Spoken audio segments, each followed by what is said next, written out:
je ne vous parlerai pas de la recherche en tant que telle, mais je vous parlerai plus d'un projet de développement de l'aquaculture L'Homme Chevalier qui est basé sur la recherche appliquée. Donc, qui est un projet pan-canadien impliquant plusieurs personnes, incluant des chercheurs. Je suis apparemment beaucoup plus rapide que...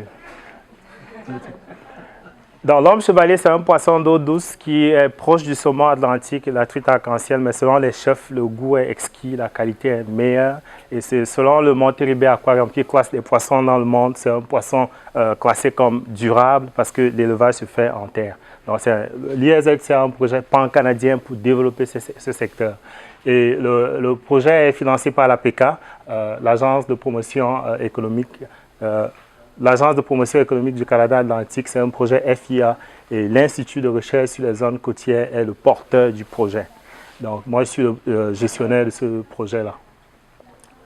Et plusieurs personnes sont impliquées, comme je vous l'ai dit. Il y a des universités et instituts de recherche incluant l'ISEC, le Collège communautaire du Nouveau-Brunswick. Mais on a aussi l'industrie canadienne de l'homme chevalier. On a tous les acteurs principaux, incluant IC Water, qui est le premier producteur avec 150 tonnes par an. Et on a des agences gouvernementales et non gouvernementales.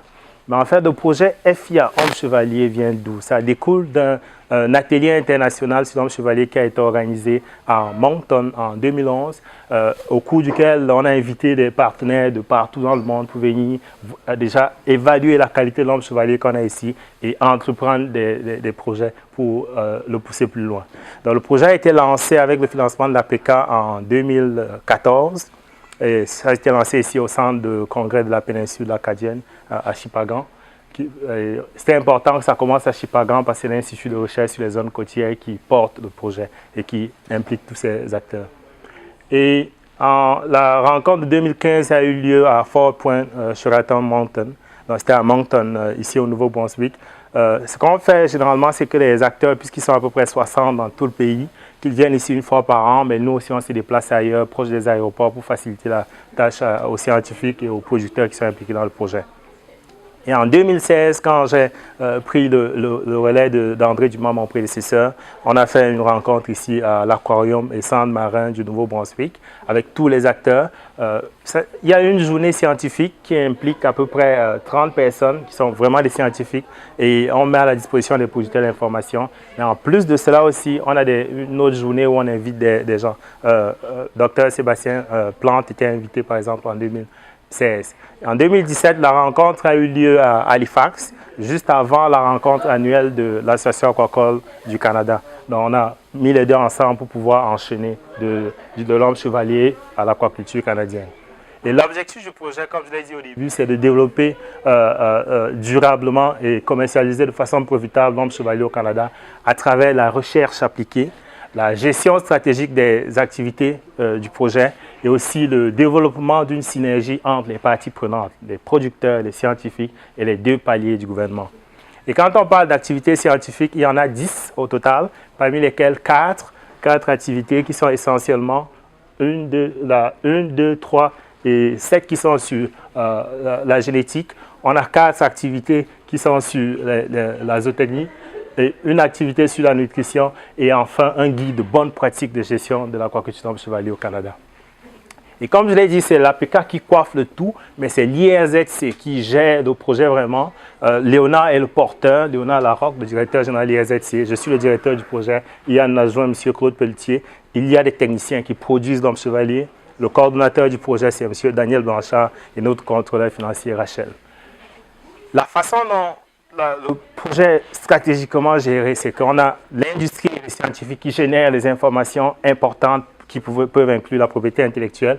Ensuite, ces informations vont au comité de la gestion de la propriété intellectuelle qui fait les recommandations au comité de gestion et le comité de gestion donne les lignes que l'ISEC applique. Et pour le développement de la synergie entre les acteurs impliqués, nous avons des conférences téléphoniques une fois par an avec tous les acteurs. Nous les appelons sur une base régulière, mais nous rendons visite aussi à nos partenaires scientifiques comme à Truro, à l'université de Dalhousie, ou chez un producteur à Delicacy, en Colombie-Britannique. Et pendant ces visites-là, quand je parle de gestion stratégique des projets, c'est qu'on ne reste pas seulement dans les laboratoires ou dans les fermes, mais on se balade avec eux dans leur site. Là, on est à côté d'un lac au Yukon. Et en discutant avec nos partenaires à côté pour savoir quelles sont ces contraintes techniques. On prend des selfies comme moi ici et le directeur général juste en arrière de moi. Et pendant ce temps aussi, pendant que moi je parle de la science et que Claude Pelletier parle de la production, Léonard, lui, il fait des ententes pour des projets futurs de recherche.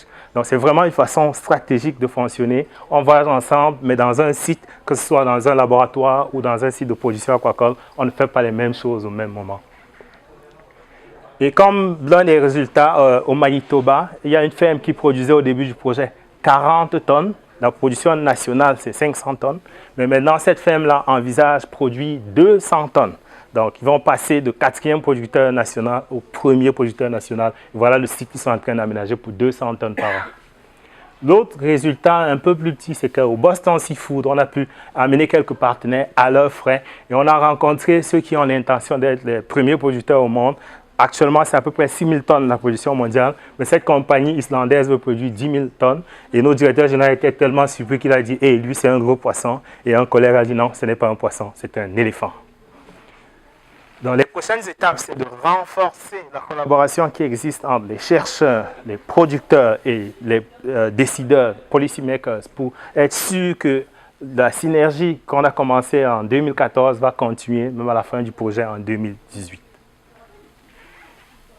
Donc, je remercie les scientifiques, les producteurs aquacoles et tous les autres acteurs impliqués dans ce projet. Je vous remercie pour votre attention et je serai heureux de recevoir des questions et des commentaires.